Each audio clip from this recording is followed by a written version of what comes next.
And I'm really excited to have two dear colleagues with us today, with IEPM alum Wendy Wu interviewing Dr. Xiu Cravens for us today.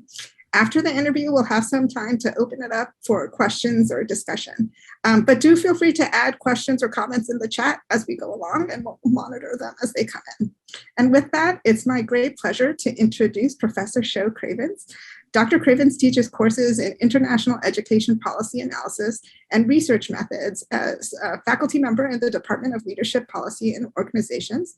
She also holds an administrative appointment at as Peabody College's Associate Dean for International Students and Affairs, and directs the International Education Policy and Management and ED program. And through an international and comparative lens, Dr. Cravens' teaching, service, and scholarship intersect on core issues related to how organizations and their policies impact the learning and growth of individuals, and the extent to which effective practices can transfer and be scaled up across contexts. And with that, I will turn it over to Wendy. Hi, everybody. This is Wendy Wu. So thank you so much, Hasina, for inviting me back. I'm so proud to be the Peabody alum right now. Yay! And then also, I'm grateful for this opportunity to join Professor Xiu in her faculty FaceTime. So as the former IEPM student and the current Vanderbilt staff members, I have a really close work relationship with you, Professor Xiu Cravens. And there are just things in the stories you have shared with me. I think they're so valuable and inspiring, such as the importance of finding alignment between our values, our interests, and our aptitudes. Could you tell us more about it, and how does that shape your life or your career path? Thank you so much, Wendy. Thank you, Hasina and Dwayne, for giving me the opportunity to just, I don't get to do this very often because we always have so much to do, so much to teach and discuss. And so this, it's a little different kind of opportunity. And Wendy, thank you so much for being the person to ask the questions. And so we can have this dialogue. I also saw some questions coming in from just the registration students asking about the career path. So I can give the short version. I would definitely say it's not a straight line. It's not, from point A to point B with a straight line, the shortest path. I would say there's lots of zigzagging and to get to where I am today. And then as a formerly an international student and now an Asian American faculty member, and also having changed what I study, starting when I was really my interest in high school and then college and my master's program, then eventually my PhD. The way I feel like it's always important to think about is, this level of understanding yourself, your environment, and then how you actually can make that plan. I grew up in the city of Nanjing, which is the city that had 6 dynasties there. And then most recently, before 1949, was the capital also for China. And so I grew up as a child of both teachers. My mom was a math teacher. My dad was a faculty member at Nanjing Normal University teaching Chinese to international students. And I was always just really interested in reading. And back then in the 1980s, this is when China was just opening up. And but still lots of the books in the 60s and 70s were closed or banned, and still kind of stayed in the library without being, being available to lots of students, high school students, or even college students. Because of my dad's connection, I had the opportunity to just bury myself in the library with, old books, and started with, Romeo and Juliet that was early translated, and lots of the books Western books, but also classic Chinese books. And so that gave me the opportunity to really learn the power of language and the power of writing. And it wasn't unintentional, just by lots of reading, it made my writing back then it was different because in China, writing had like a certain formula. If you were trained to do certain formats because of the teaching that was in the 80s. So I started publishing lots of children's essays and stories when I was in middle school and then in high school. And back then in the 80s was kind of the first part of the education reform. The universities, especially some of the top tier universities, were coming into high schools to look for students that were, instead of going through the Gaokao system, the very famous college entrance exam. So I was a junior at the Nanjing Normal University's affiliate school, and was chosen by Peking University to enter into its Chinese language department. And so some of you are probably familiar with the Chinese system, that where you actually have to declare your intention of going to the science track or the liberal arts track when you're a junior year. And I was always dreading that decision because I was also super interested in math. So that decision was actually taken away from me, and I had to, basically started early and going to Peking University. And that was, so my undergraduate program was actually in Chinese language in terms of literature and linguistics. But in 1989, when I was graduating, that decision was also kind of taken away from me, that instead of staying as a graduate student and then being trained to study Asian languages, especially in Chinese, the pro-democracy student movement happened in the summer of 1989 when I was actually graduating as a senior. So after June 4th in 1989, my family helped me to make that decision, and some of our American friends in Tennessee helped me to make the decision to actually come to the US. So it was a very sudden choice, and also changed my career or just my academic opportunities. And that was a really low point between China and the US in terms of in the geopolitical, but it was mostly because of the Tiananmen Square student movement. So my field was then communications. I had my master's in communications during that time, and thinking about what I could do as a student, as an academic, or eventually as someone that could actually understand and be a part of the relationship between these two nations. And I remember the day when I left Shanghai in 1989 in the summer, the glass door was closing behind me, and my grandmother, my relatives and my parents were waving at me, and I thought that door was closed forever. So I devoted to my master's program to communications instead of in Asian studies, and thinking that maybe somewhere eventually I could make a difference. But then after that, I actually worked a lot in the nonprofit and the government field, and for workforce development, for refugee and immigrant services, and got married and had children. Those are some of the wonderful things. And I thought that was part of just my understanding of different, how different organizations and different structures could actually make an impact on individuals. And so as you can see, that it was definitely not a straight line, and you make the best decision you could with the information you have at the time. But what's constant there is the principles of your values and your interest, and also consideration of what you're good at doing. And that's back to, Wendy, what you said about this alignment of your values, your interests, and your aptitudes.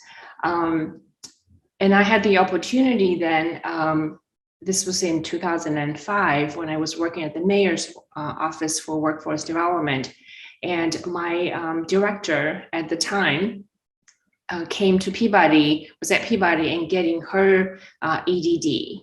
And so she was the one that talked to me about the next step. And she said, "Show, are you happy?" And I said, "Oh, I'm happy. Why am I not happy?" And she said, "You can't be happy. There's more." And so that was a time for me to think about, with the work that I was doing in the organization, I was drawing flowcharts and trying to think about how to improve the process and making things better, and really starting getting interested in the decisions organizations, institutions make on the groups and the individuals that you intend to serve. And then so Peabody had the opportunity of, the PhD program was called Experts. It's a short for program that actually devoting resources to train educational scientists to study the effect of policies and what works under what conditions for whom. And that's when I came in to get my PhD, and to be able to actually get to that academic level, the research level, but eventually with the intent to impact a practice again. So that's a long story, but I feel like, and those are some of the things that really had an impact on me in terms of thinking about what's important. Thank you for sharing that. It sounds like you have made really important decisions along the way. So now I'm just wondering, what are the factors that influence your decision the most? What are the factors? So that's a good question. So when I said, know yourself, know your environment, and make a plan, these are some of the things that I think really helped me. I use the Confucius analects of Confucius, 孔子的论语, and think about, it's this constant kind of, he says, 学而不思则罔，思而不学则殆. So in English, it means if learning without thought is labor lost, thought without learning is perilous, right? So you have to always reflect, but also willing to learn. So reflection is important, and willingness to learn is also important. And this is constant kind of a cycle that you need to be in. The other thing that really guided me was about this. So in the 老子道德经, which is the book of the way, and talks about 以不变应万变, means, I guess, that the way to cope with shifting changes, life events, is by not change, but it's to keep your fundamental principles. And so those are some of the things, that the principles that really helped me to think about making these decisions. And during the process, one important thing is about identifying people who you want to emulate, people you respect, people who have done things that you admire, and then have those folks as your mentors as much as possible, learn from them as mentors. And so I talked about my director at the mayor's office for workforce development, and there were also lots of mentors along the way. They really helped me to think about the priorities and think about, what's the best next step. It's really hard to see a lot of steps ahead as much as we want to. I think the most important part is to have that inner self that is actually the most constant, really understand yourself and your values and what you're interested in doing, what you're good at doing, and then make the best decision you can at the time. Thanks for sharing that. I guess the things you haven't mentioned about the changes that happened to your life, have you been able to develop any new beliefs or behaviors or any habits that could improve your life, considering so much has happened in the last few years? Yeah, lot has happened in the last few years, and of course with the pandemic, with really the geopolitical crisis that we're facing in the world. I would say in the last 2 years, one thing happened that's really big is I wasn't able to travel as much. My job, my other hat is as the international Associate Dean for International Affairs at the beginning. So, but then 2 years ago, with the needs of our international students, my title changed slightly and added international students. And so Hasina knows about this, to my title.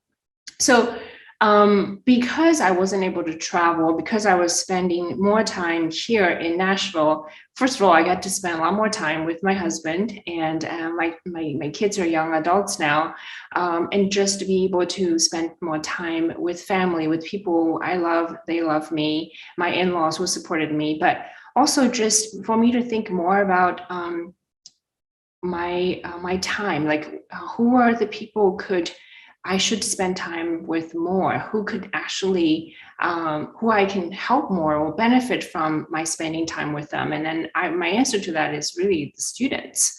For a long time, and I think because my position, other than teaching and research, was more outward facing, doing international affairs, matchmaking, among institutions, international students, or only the ones with my program that I think would directly involved, that I was working with. But we have so many international students at Peabody and also outside of Peabody too, and I increasingly see how much they need attention, they need love, they need people to help them organize and to so that they can have this community, where I benefited when they came in. I had individuals or families that helped me. Sometimes international students, if they just come to campus, they don't really have that opportunity to build that community or have that social capital that connect not only among themselves, but also outside with the outside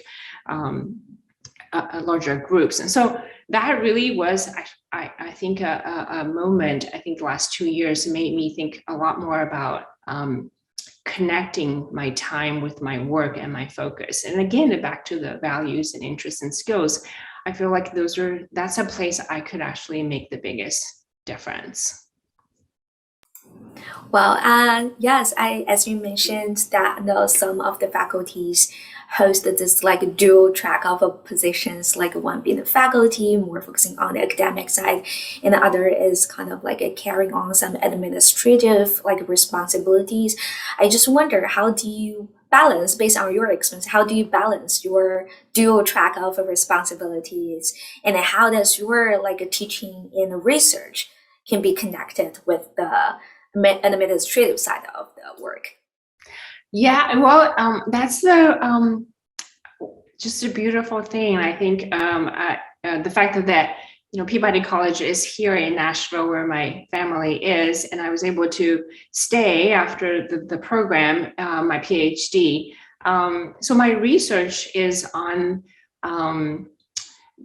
school leadership. When I was actually in the PhD program, we did lots of understanding school leadership principles and how we evaluate their effectiveness. And then when you actually focus on that, you see that the principals work with teachers and the teachers' development, and then what they do and how they teach would actually eventually impact the learning of the students.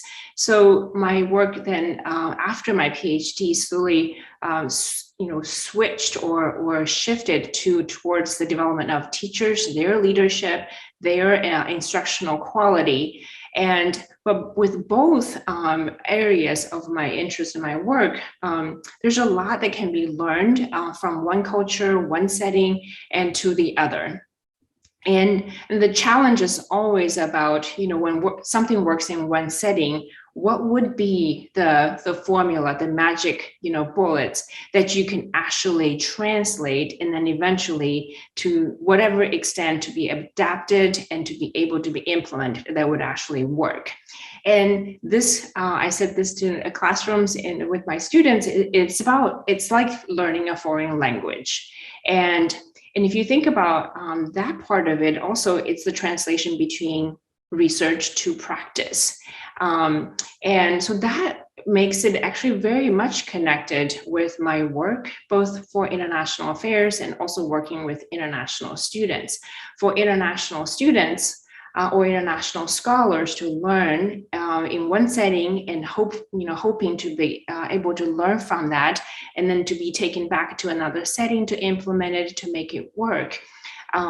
It's that mechanism, it's a thinking process, that internalization would really eventually make the difference. And so if we somehow academically, using the right research, academic language to describe that, to capture that process, then it doesn't really matter, what changes you have in your life, in your careers, what settings would change.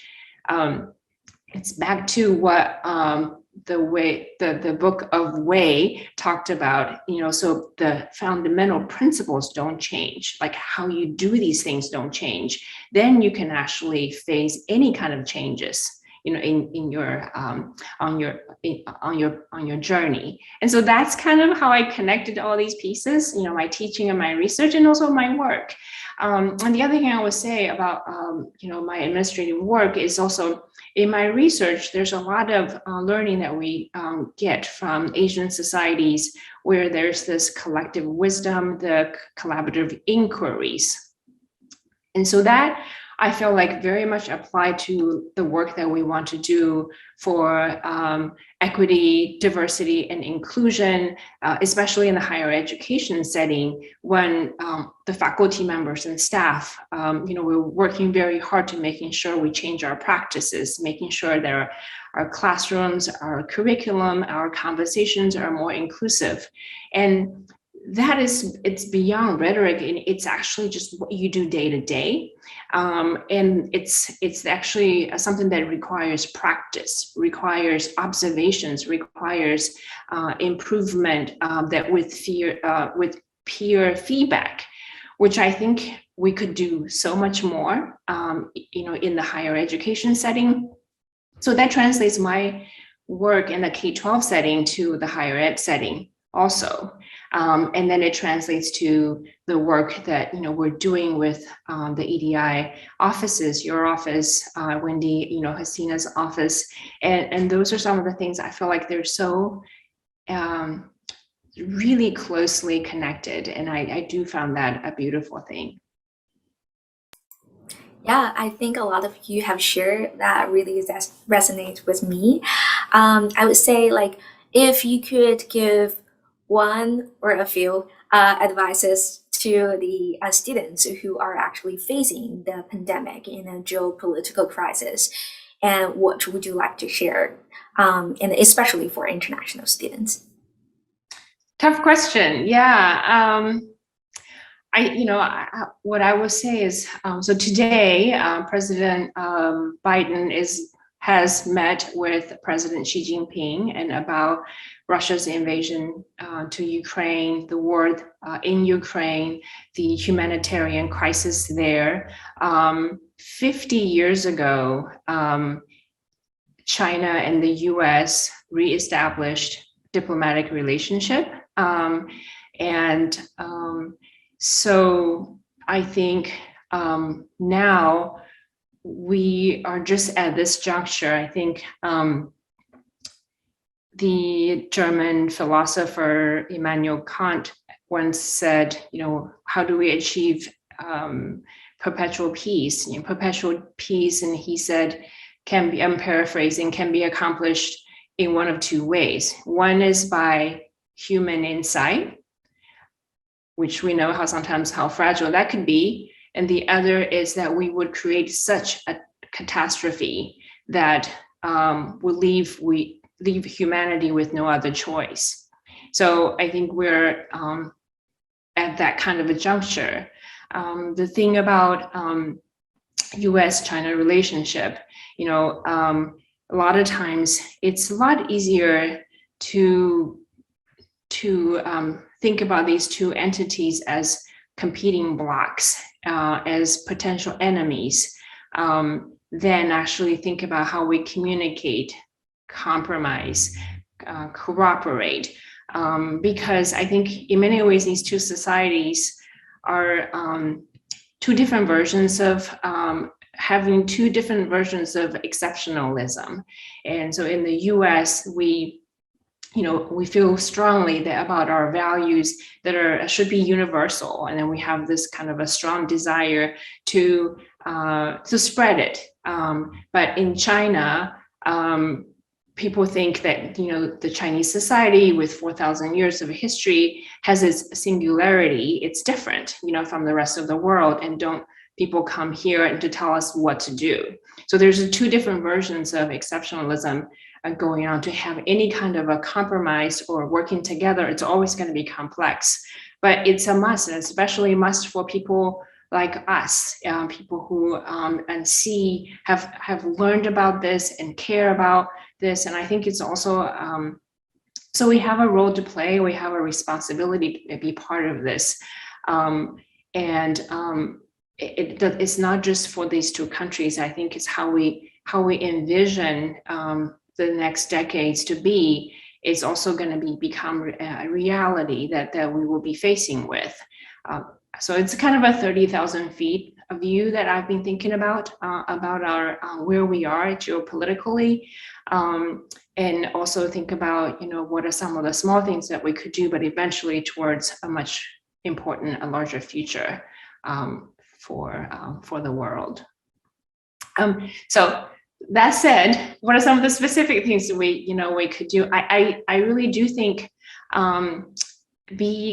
be curious, be willing to listen, be willing, before making judgments, be willing to actually know you don't know, recognize that, and read. There's so much to read. Don't just read headlines in the news, but make sure that you actually read a lot more. Thank you. I think when you said don't read the headlines, I feel like that's pointing at me. I'm the person who woke up and really read the headline for most of my day. Yeah, thank you for that. And I think, sorry to put on such a heavy question to you, but I think it's really valuable to hear from your side of the opinion and attitude.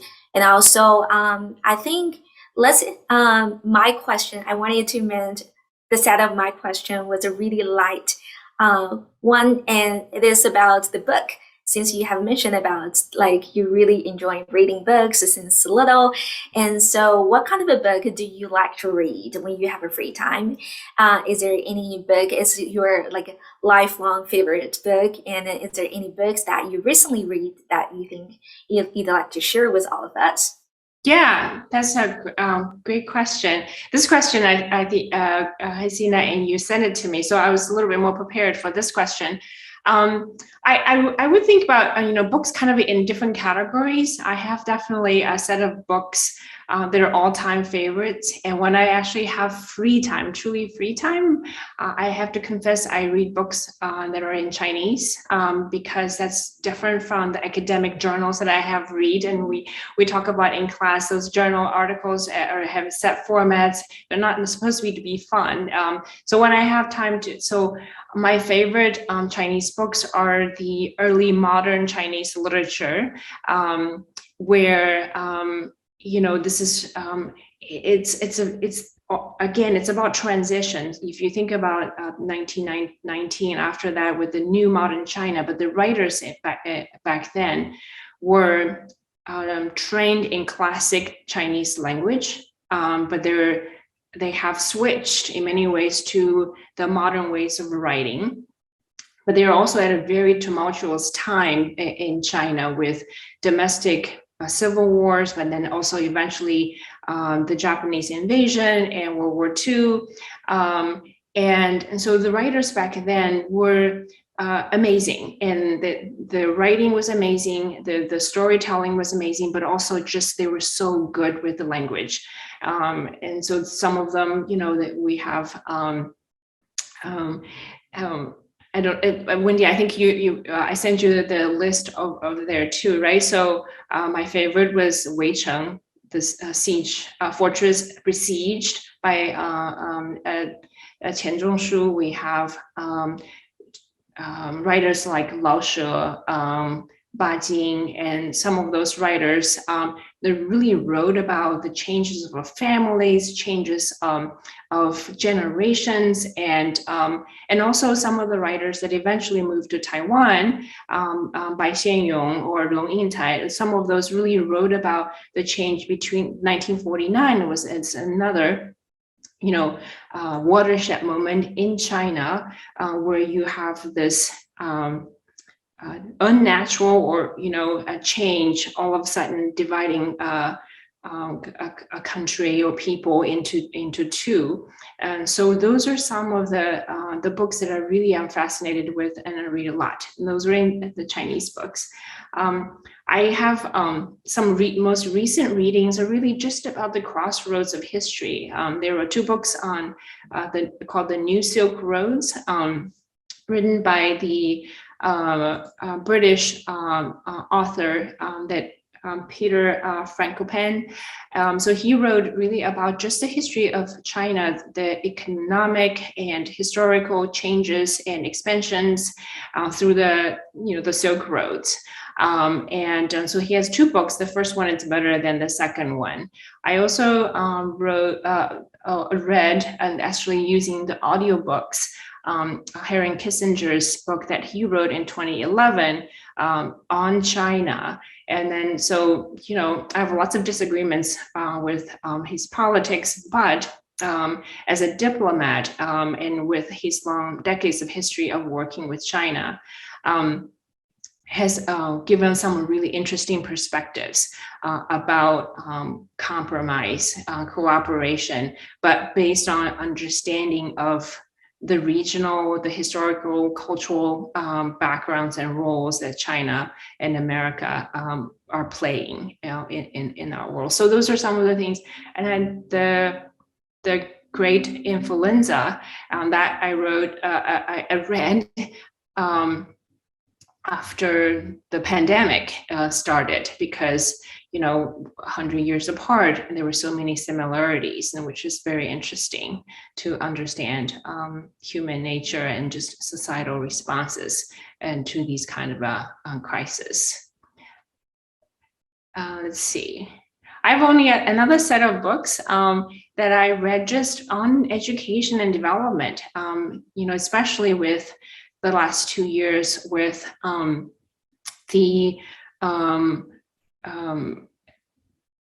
diversity, equity, and inclusion, the work that we want to do in the universities and just as, in higher education. So teaching, I teach research design. So some of the books that my colleagues recommended, I was able to get into some of them. Thicker Than Blood, How Racial Statistics Lie by Tukufu Suberi was a really good, enlightening book for me. The Critical Race Theory. This one is written by Richard Dacardo and his colleagues from University of Alabama. He's a lawyer, really thinking about how the critical race theory is seen and also perceived, and not only in the U.S. but other different places, other educational settings as well. So those are really good books. Trevor Noah is my favorite comedian, one of my favorite comedians, and his book that he wrote about his childhood, Born a Crime, and from when he was growing up in South Africa. And that book is great to listen, because he read it. He read his book, and that's just so fun to actually listen to. So those are some of the books that I in the last couple of years that was really really helpful for me to get through some of my free time. Thank you so much for sharing. When you mentioned the Travel Nova, I think both Hasina and I just put on this smiley face, and he's also my favorite comedian. Yeah, and then also we have some questions that being submitted from our RSVP, and it's a question specifically about your journey through the education policies.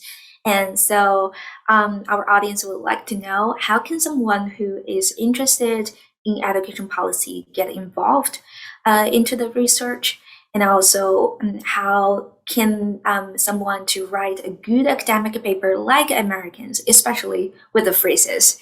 I struggle with the grammatic things also, so that question really resonated with me as well. And also would like to know more about information about reaching out for research assistance opportunities during the summer break in Nashville or Vandy area.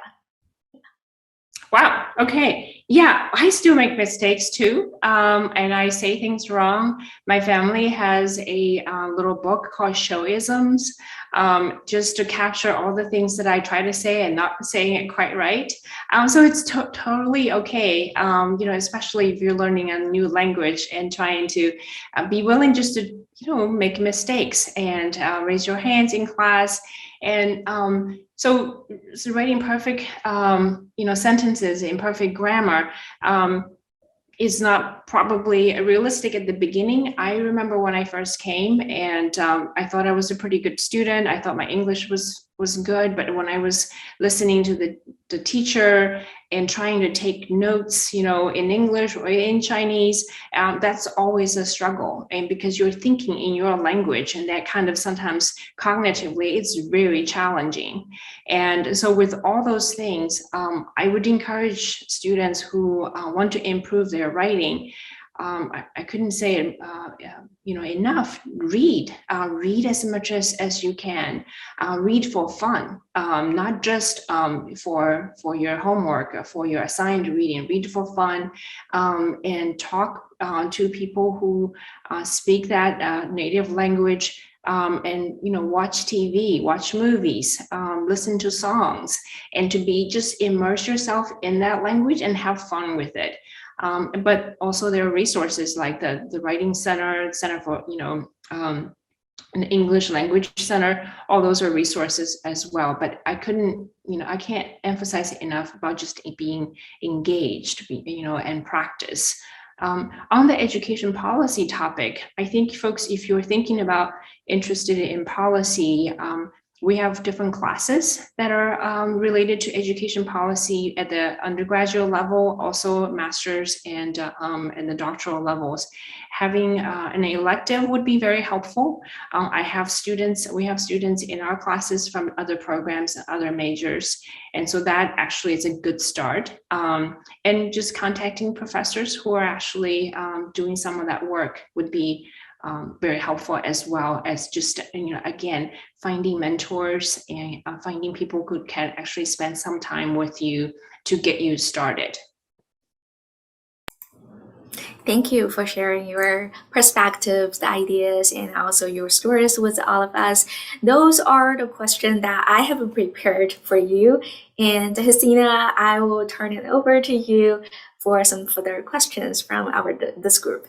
Sure. And we are happy to have you kind of jump in and asking questions in the chat if you'd like that as well. I actually do have a question, Xiu. I think one of the things that was really interesting to me was, as you were talking about the books that you like in Chinese and the Chinese writers and kind of these transition periods, I think, because I don't read Chinese, I think there is also, I remember when Joy Luck Club came out, and then again, Crazy Rich Asians, like this critique of the danger of a single story. And when I was hearing you speak, you were talking about all these different types of stories and the different types of experiences that you read about. And I would just love to hear your kind of perspectives on that idea, particularly kind of thinking about the Chinese writers that you were referencing, but just that image that we have of a single story. Yes, yeah. So the danger of a single story is actually a TED Talk that I actually use for our ADD class. Actually, I see Kinesia here. Yeah, so for sure, and it's intentional sometimes, especially now. I intentionally actually seek out different voices and different types of opinions on any given thing. I think it's especially today so important for us to be able to be critical. And the technical term for that is information literacy, and to be able to have that capacity and the literacy to be able to to see information in a critical way, and to be able to identify the importance of multifaceted viewpoints. And this is especially true in terms of our understanding of a society, a people, a culture, that, the more you can actually get into it, probably the less you feel like and this humility of understanding you don't know what you don't know is actually a requirement for us to be a scholar, to be a change maker. I feel like people who are really self-righteous, people who are judgmental, are more, in Chinese we call 自满, means you think you are full. Once you're full, then no one can actually put anything in it, and so the calligraphy behind me talks about the importance of actually having this space that's empty, that always having this addition, a space ready to take in information, to take in advice, to learn more. And that I feel like, it's really, it's also a lot of fun to be able to do that. Oh, thank you for that. And do you want to make space if anybody wants to ask a question? Yeah, absolutely. Absolutely. I have a question. Hey, Justin. Yes. Because I'm also working with some like Chinese students in US, and also I love to work with other international students. We run like process group together. Like one common question that I oftentimes face is that sometimes the students themselves want to like work and stay in the United States, but the parents don't think so. Like maybe it's their only kid and they don't want them to like live like miles apart. So how do you navigate the process of leaving your parents and being able to maybe convince them that it is okay that you are miles apart? Well, that's a tough one, especially I think with a lot of our students are the only children in their families, under the one-child policy. That's changing gradually, but I don't really have a good answer, Justin. I was gonna actually say when Wendy was asking my question about the last 2 years, what I've learned. I have lots of regrets of not spending enough time with my parents before they passed away. And they were in China, and, I was here trying to have a career, being a mom and all those other things. Always thought I would have time, but I didn't, so it's a tough one. I'm my only hope is that in the future that it would be more convenient. The doors will be more open. The borders will be, be more friendly to professionals, to folks, to everybody who want to travel and to work in different places. But sometimes these are things that are really tough, and your parents want the best for you, but you also want to be close to them.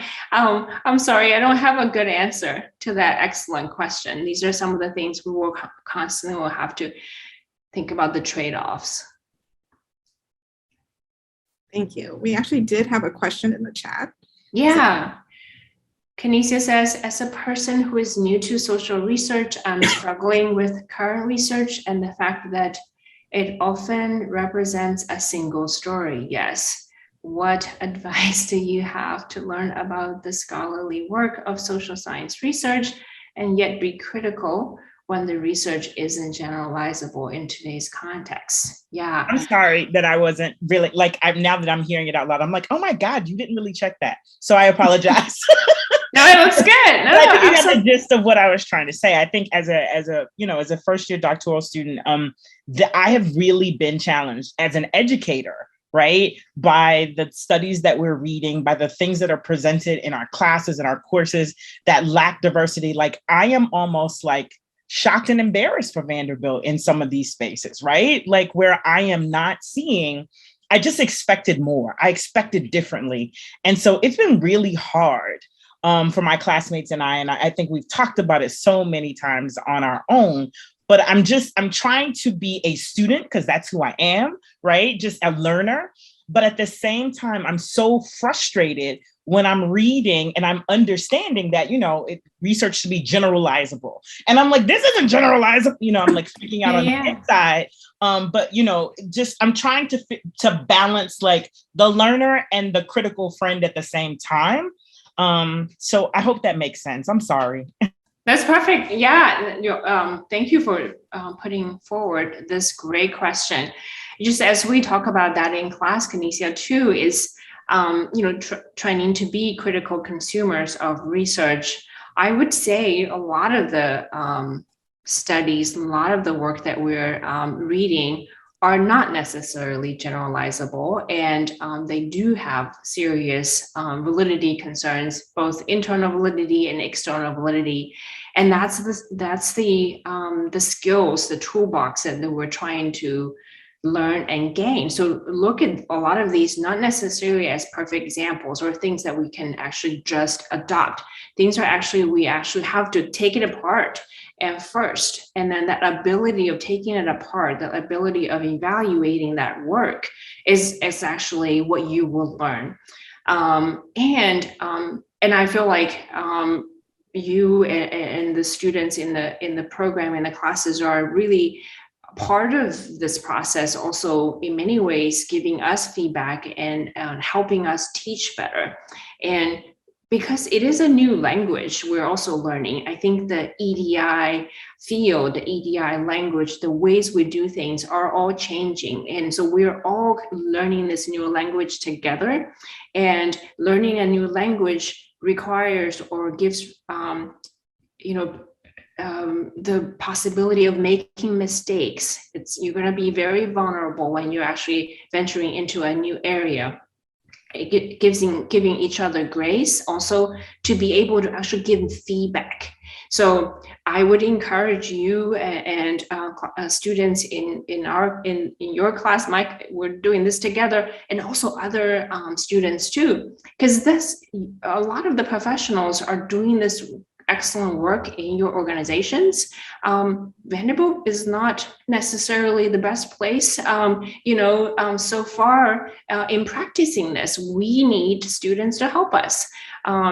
And one of my mentors had this saying, an organization can never be the people in it are not. So we are the organization, we are in it, so there's not a they or it, it's actually us. So if we see things that need to be improved, need to be changed, we are part of it. We're going to have to do it ourselves. And I love the fact that you point this out. And just like when we look at the textbook that's outdated, maybe the videos could really be improved. I mean, like all kinds of things we could improve, which makes it exciting. Thank you for that. Thank you for that exchange. I think it's really an important conversation that's happening in multiple places with multiple people. And so, and I think just like you mentioned, Xiu, that this is a constant conversation where there's always room for improvement and working on these issues together. So thank you for that.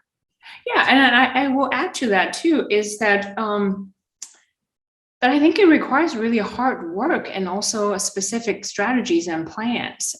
These things don't just come naturally to us.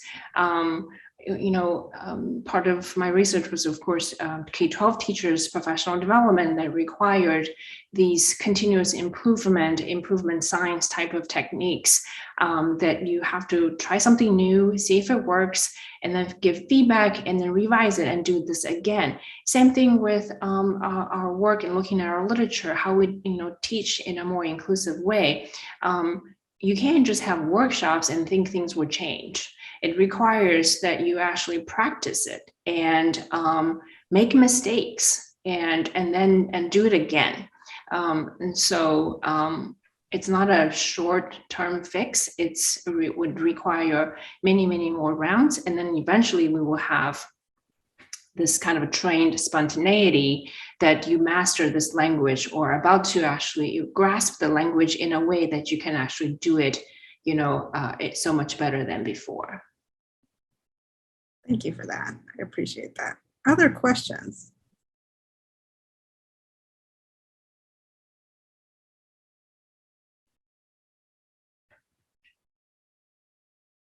Can I ask another one? Sure. Yes. Yeah, because I'm majoring in counseling, so I'm always asking like acculturation, counseling related questions. So, so I was wondering, like, you graduated from Peking University, which is the most prestigious university in China, and I wonder, like, how would you deal with the kind of the loss of your like prestige and social capital as an immigrant, like because you had so much social capital and cultural capital back in China, but now like in the United States, probably no one have heard of Peking University before, or no one know how prestigious that is. So how would you navigate that sense of loss? I think maybe people call that like a taxi driver phenomenon, like immigrants they tend to move to a new country and get like lower skilled jobs that may not match your prior training. So how would you navigate that process? Yeah, that's a great question. When I came, because I came in a hurry and I wasn't really, didn't really go through lots of the application to the top elite schools. So my first destination, I landed in a small Church of God school in Cleveland, Tennessee, called Lee College. Back then, it's a Lee University. And so I was there for a semester. My first job there, and I arrived late. All the student job, campus employment opportunities were gone. So my first job was actually cleaning the restroom at the student center. And so came here from Peking University, and right after the student movement, landed in a small town. My roommates were freshman girls from Alabama.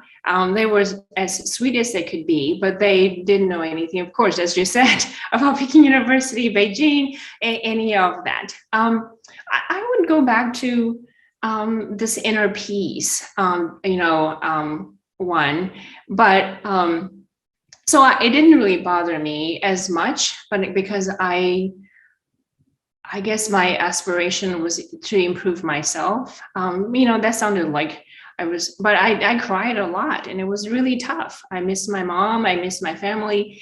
And so it's always going to be tough. But having a small circle around you, and eventually having people who care about you, identifying people that that you could actually share some of your issues and then get help.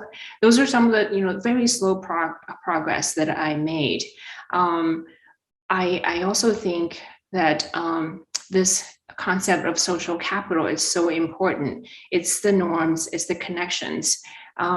Sometimes it's how you make contacts, the protocols, the do's and don'ts. What you wear in the morning, some of the things that don't go together. But if you're a foreign student, you didn't really know that.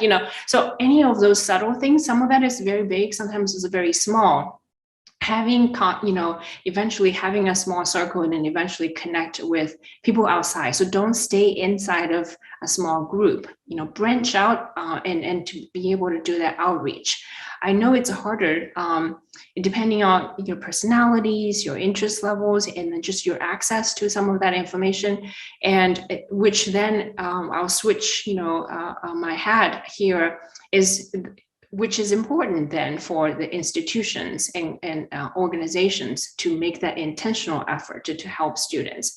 Otherwise, you leave it to chance. Some students make it and just because they got lucky or they got resources, and some people don't. And so both ends need to happen, for the individual to make that effort, but also for the organization to make that effort as well, wherever the students are.